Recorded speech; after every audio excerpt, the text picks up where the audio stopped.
What's up, fight fans? Thank you once again for coming through. Much appreciated. Remember hitting that subscribe button if you guys are new to the channel.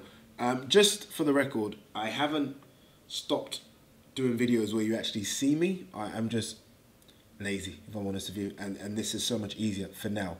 Until I get a studio, I'm trying to sort out a studio just to make it a bit more professional. So until then, I'll probably be just putting up photos like this rather than you see my ugly mutt. All right, anyway, let's talk Canelo Golovkin versus Saul Alvarez.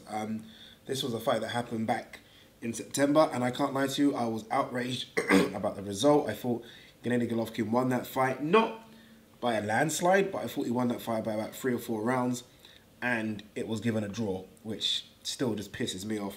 And the reason it pisses me off is because there's a lot of people out there that still think GGG is ridiculously overhyped.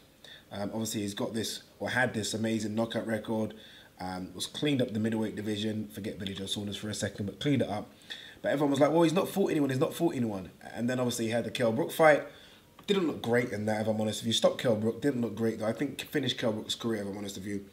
And then the Danny Jacobs fight. I thought he won the Danny Jacobs fight by a round, but look, I can understand why people thought it went the other way or even a draw. And then he had this one, and then a draw. So it's almost like his 2 biggest fights, he hasn't really performed or got the results that a lot of people thought he should have got. And that's why I really was hoping that he would have got this, you know, given this result. And deservedly so. I think he beat a very good, a very strong in game Saul Alvarez. But anyway, part of that for a second. What the fuck's going on with the rematch? I mean, both fighters and promoters and managers were like, yeah, we're going to do this again. We're going to roll the dice again. Why not? We know that both of them made a hell of a lot of money. Gennady Golovkin, whose, I think, biggest purse prior to this was Kell Brook. I actually think Kell Brook was his biggest purse prior to, I think that was about 5 or 6 million. And I think he almost quadrupled that purse fighting Saul Alvarez. It's a fight that he wanted. It's a fight that he's been gunning for forever. And I think, let's be honest, because he didn't look great against Kell Brook, because he didn't look great against Danny Jacobs, Oscar De La Hoya was like, yep, sign him up, let's do this. They did it, and they lost. And they know they lost, and I think there's an issue in terms of whether they really want the rematch. And for a number of reasons. Look, if I'm Saul Alvarez, I don't blame Saul Alvarez for not wanting the rematch. Why would you? Saul Alvarez made a cool 20 million fighting Julio Cesar Chavez, who was just a punching bag. Easy night's work. Now, supposedly he made an extra 10 million fighting GGG. If I'm Saul Alvarez, give me 20 million every single day and I'll fight Julio Cesar Chavez. I don't want to fight GGG. I don't want that kind of work again for an extra 10 million. It's just not worth the extra 10 million. If I'm GGG, I'm like, please let me just have this fight again. GGG simply has no options. He can go up to 168 pounds. Who's at 168? Who really is at 168 that's a money fight? Eubank? Groves? DeGale? Caleb Truax? There's no one at 168. So everyone that's saying, look, go up to 168 and fight. If you're GGG and you're 35 years of age, it's all about money right now. Fuck the legacy and all that kind of stuff about 2-weight world champion. You don't care about that. You want dollars in the bank. And the only fight that guarantees you dollars in the bank right now is Saul Alvarez. So GGG is almost in a losing situation here. He has to literally wait. Whereas if I'm Canelo, I can say, no, don't fancy it again. Give me anyone.